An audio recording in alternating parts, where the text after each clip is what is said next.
Hi everyone, welcome back to our channel. నేను మీ మల్లీశ్వరి.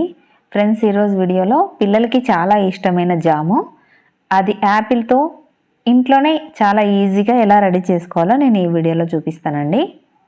ఇది చాలా సింపుల్ అండ్ ఈజీ రెసిపీ అండి. కేవలం 10 నిమిషాల్లో రెడీ చేసేసుకోవచ్చు.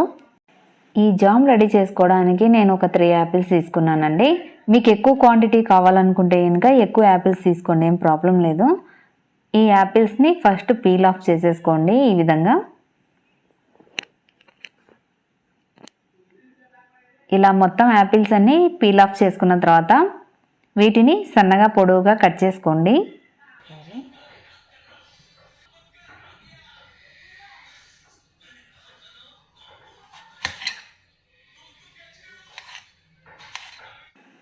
ఓకే, చూసారు కదా, యాపిల్స్ కట్ చేసుకోవడం అయిపోయింది. ఇప్పుడు ప్రాసెస్ ఎలా స్టార్ట్ చేయాలో చూద్దాము. స్టవ్ మీద ఒక ప్యాన్ పెట్టుకోండి. అందులో మనం ఈ కట్ చేసుకున్న యాపిల్స్ అన్నీ ఉన్నాయి కదా, అందులో వేసేసుకోండి.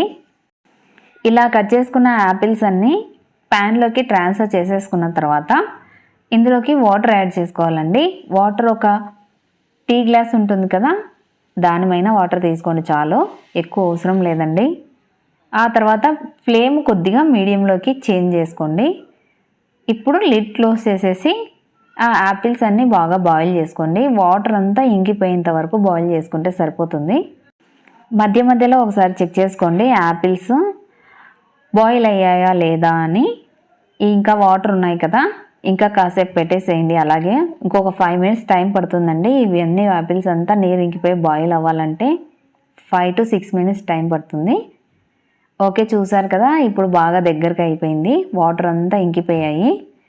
ఇప్పుడు స్టవ్ ఆఫ్ చేసేసుకోండి. ఇప్పుడు ఇది చల్లారనివ్వాలి. కాసేపు కూల్ అయ్యాక ఒక చిన్న మిక్సీ జార్ తీసుకొని అందులోకి ఈ యాపిల్స్ అంతా ట్రాన్స్ఫర్ చేసేసుకొని గ్రైండ్ చేసేసుకోండి మెత్తగా. ఇలా గ్రైండ్ చేసుకునే టైం పడుతుంది అంటే కనుక ఒకటి పప్పు గుత్తి తీసేసుకొని బాగా మెత్తగా అదే ప్యాన్లోనే మ్యాష్ చేసేసుకోండి, సరిపోతుంది. ఓకే, చూసారు కదా, యాపిల్ అంతా స్మూత్గా పేస్ట్ చేసేసుకున్నాము. ఇప్పుడు అదే ప్యాన్లోకి ట్రాన్స్ఫర్ చేసేసుకోండి. ఇప్పుడు ఇందులోకి మనం షుగర్ యాడ్ చేసుకోవాలి. మనం ఏ గ్లాస్ అయితే వాటర్ తీసుకున్నామో అదే గ్లాస్ తోటి షుగర్ కూడా తీసుకోవాలండి. కానీ నేను షుగరు 3/4 గ్లాస్ తీసుకున్నానండి. ఎందుకంటే మా ఇంట్లో కొద్దిగా స్వీట్ తక్కువగా తింటాము. స్వీట్ ఎక్కువగా ఇష్టపడే వాళ్ళైతే 1 గ్లాస్ కరెక్ట్ సరిపోతుందండి. ఇప్పుడు ఈ రెండింటిని బాగా మిక్స్ చేసుకుందాము. ఈ షుగరు బాగా ఈ యాపిల్ అంతా రెండు మిక్స్ అయ్యేంత వరకు ఇలాగా స్లోగా టర్న్ చేసుకుందాము. ఇవి షుగర్ యాడ్ చేసిన తర్వాత కొద్దిగా లో ఫ్లేమ్లోకి పెట్టుకోండి, ఎందుకంటే మళ్ళీ అడుగు అంటుకుంటుంది కదా. ఇలా యాపిల్ అంతా దగ్గర పడిన తర్వాత చిక్కబడిన తర్వాత మనం ఇందులోకి ఫుడ్ కలర్ యాడ్ చేసుకోవాలండి. ఇప్పుడు ఫుడ్ కలర్ అనేది టోటల్గా ఆప్షనల్ అండి, మీకు కావాలంటే వేసుకోండి, లేదంటే కనుక స్కిప్ చేయొచ్చు, పర్వాలేదు. మీరు ఈ ఫుడ్ కలర్ వద్దనుకుంటే డైరెక్ట్గా అలాగే జాము బ్రెడ్కి అప్లై చేసేసుకొని తినేసేయచ్చు. నేనైతే ఫుడ్ కలర్ యాడ్ చేస్తున్నానండి. ఇది యాడ్ చేస్తే మంచిగా కలర్ వస్తుంది.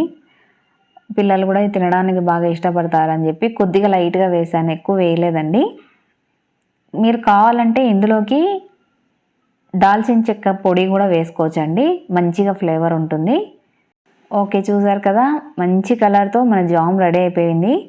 ఇప్పుడు స్టవ్ ఆఫ్ చేసేసి మన బ్రెడ్కి అప్లై చేసేసుకొని తినేసేయచ్చు. ఈ జామ్ అంటే ఇష్టపడని వారంటూ ఎవ్వరు ఉండరండి. పిల్లలకైతే చాలా చాలా ఇష్టపడతారు. మా పిల్లలకైతే చాలా ఇష్టం అండి. నేను వీక్లీ 2 times రెడీ చేస్తాను. ఈ జామ్ని మా పిల్లలు స్కూల్కి స్నాక్స్ లాగా తీసుకెళ్తారండి. బయట కొనుక్కొని తెచ్చుకునేదానికంటే మనం ఇంట్లోనే ఇలా ఈజీగా రెడీ చేసేసుకోవచ్చు. ఓకే అండి, యాపిల్ జామ్ మీరు కూడా తప్పకుండా ట్రై చేయండి. టేస్ట్ ఎలా వచ్చిందో చూసి మన కమెంట్ సెక్షన్లో తెలియజేయండి.